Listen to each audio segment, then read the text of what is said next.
Welcome to Goldderby's production design panel with Emmy-nominated production designers. I'm David Buchanan, here with Bob Shaw of the Gilded Age Season 2. Bob, the second season predominantly is about these warring opera houses in the late 1880s New York City, between the Met and the Academy of Music. And I know that you're an opera buff, so this is something you're very interested in. So when you read those scripts and heard what the arc of the second season would be, what were you most excited to dive into as a production designer? Well, I knew in advance that it was going to happen because way back when I interviewed for the show in 2018, I asked, are you going to be getting into the opera wars eventually? And I think having brought that up might have been something that sort of sealed the deal on getting the job. And then early on, there was a reason we had the Academy of Music in season one, which was the precursor to the Met. And we went to look at the Opera House in Philadelphia. And after we scouted it, I said, now a warning, because if you're going to get into the new Met, that is the only European style opera house in the country. So I kind of knew that it was going to go that way, but I couldn't wait to get there. But and I had an idea that it would be the Philadelphia Academy of Music, but of course the whole story is about getting a box at the opera. And then looking in a little further, we realized that the Philadelphia Academy of Music only had 2 boxes. So we had to create a whole horseshoe on stage, and with 5 boxes, and you could sort of slide it in order to see across the horseshoe. And I said it had to be sort of inserted between the balcony levels at the Philadelphia Academy of Music as if it were a giant cassette. And so that was something I was really looking forward to doing. But reading the script, the thing I dreaded that I knew was going to be there at some point was the opera house under construction, because it was enough of a problem to have to create the opera house and the opera boxes. But the opera house under construction was, a particular challenge, and it ended up being, 3 different locations being pushed together in order to make one opera house: the Philadelphia Academy of Music, the opera house set that we built, and a movie theater in Albany, that we had to sort of make it look like it was under construction. And anyway. Was it a similar process for the Academy of Music on the series? The Academy of Music is another kind of funny story, because we knew very early on that we were going to be working a lot in Troy, New York, because they had this tremendous stock of houses from the 1800s. And I was scouting with our amazing location manager, Lori Pitkus, and we had stopped in the corner. We got a coffee. We were leaning against a wall, and we saw this big illustration on the wall of a music hall. And for some reason, when the scouts had come and pre-scouted and given us this menu of things to look for, they had neglected to find that there was a music hall in the town already from the 1870s. So it was like this kind of ridiculous movie moment of looking up and going, wait a minute, is there a music hall in this city? And so it was fantastic to be able to work there. It's known for having like the best acoustics in the country, and you look on the walls and there are plaques commemorating every musical giant of the 1800s and the early 1900s, all appeared here in Troy. I'm in Troy now. Yeah, I think that history really leaps off the screen. The episode you've submitted and are nominated for is Close Enough to Touch. And a lot of that episode is set in Newport, in Bertha's new Newport mansion. She's hosting a really lavish dinner for the Duke. I just love the interiors of that mansion, and I wanted to know, what did you use? What location did you use for that? And how did you want that to kind of speak to what we know of Bertha's style from New York that we kind of had established in season 1? It's interesting that we look at the cottages, the beautiful palaces in Newport, and a lot of them are more impressive than actually attractive. Some of them are so over the top. The Breakers has detail on detail on detail, and relatively speaking, the Elms, which is the place we used for the Newport mansion, is restrained by Newport standards, not by anybody else's.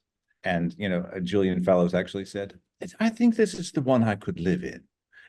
And so, and also we were just kind of running out of mansions, and but it got to be very confusing, because previously we had used part of the Newport mansions to represent parts of our New York sets. And so it just so happened that the Elms was their Newport mansion, but the bedroom on the second floor was Gladys's New York bedroom.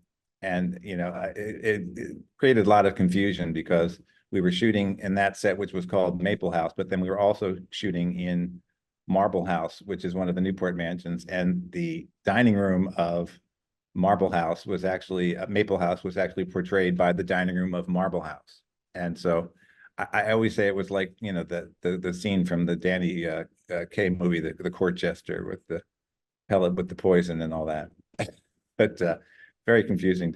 Bits and pieces of 3 or 4 houses were used, for every mansion in Newport. Your nominated episode is also major because it features Aunt Ada's wedding, which is a beautiful scene. And I wanted to ask what you were looking for in finding that church, especially because the kind of dramatic climax of that episode is Christine Baranski's character walking down the long kind of along the pews to take her seat late after the wedding has begun. So what did you want to look for in that location to shoot that scene?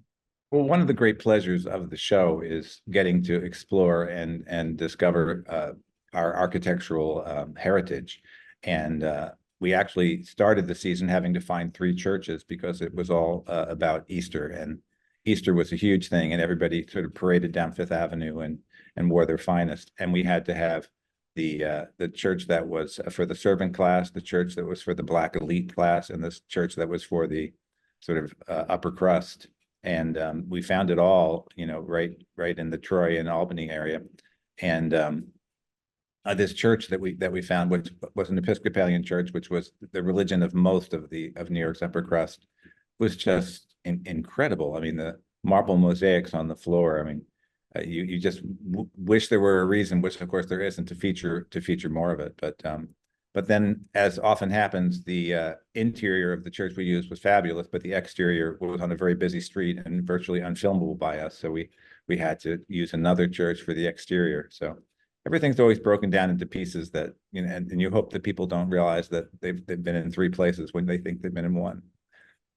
There's also a small scene in this episode, and then it returns in a later episode of George Russell's rail car, which I think is so ornately decorated. It's such a fun new kind of traveling location for us. What kind of research did you do to get that set right? Because it's in some sense fleeting, but it really leaves an impression on the audience. It's one of my favorite sets, even though it's the smallest, because by being that small, we could just pour more and more detail into it. And the little brackets, the little modillions they're called, I think there's something like 70 of them just in this one train car. And Michael Engler, our director, said, I think it's doing the quilted headliner, the curved, upholstered part of the train was all, silk fabric. And, finding the details. And we used carpet that was made by somebody who does, historic restorations. The old carpets were almost like horse blankets, and they're made in like 2-foot sections, and they have to be sewn together, and they're almost like a mat. But it was great to be able to, pour more and more detail into a little space. It really was one of my favorites. There are so many memorable episodes in this second season. Aside from Close Enough to Touch, are there favorite episodes of yours? Are there favorite locations or sets that you constructed and designed yourself that really come to mind when you look back on season 2? It's really the Opera House. As an opera fan, I became a designer because I was equally interested in music and art when I was a teenager. And I thought somehow I cooked up this idea that if I designed scenery for operas, that it would combine my interests. So I was, a junior in high school and trying to design my production of Wagner's Ring Cycle in the back of the art department when I was like 17 years old. And, I worked in theater for quite a while before I got into film and television, and really only ever did 1 opera at an opera company. So it was especially satisfying if I couldn't design the opera, I can design the opera house. So that was my favorite. And it's those things when all the elements come together, and working with visual effects and hatching a plan for something that you haven't done before and hoping that it works. But that was really my favorite thing. Bob Shaw, congratulations on your Emmy nomination and season 2 of The Gilded Age. Thank you for talking to Gold Derby today. Thank you.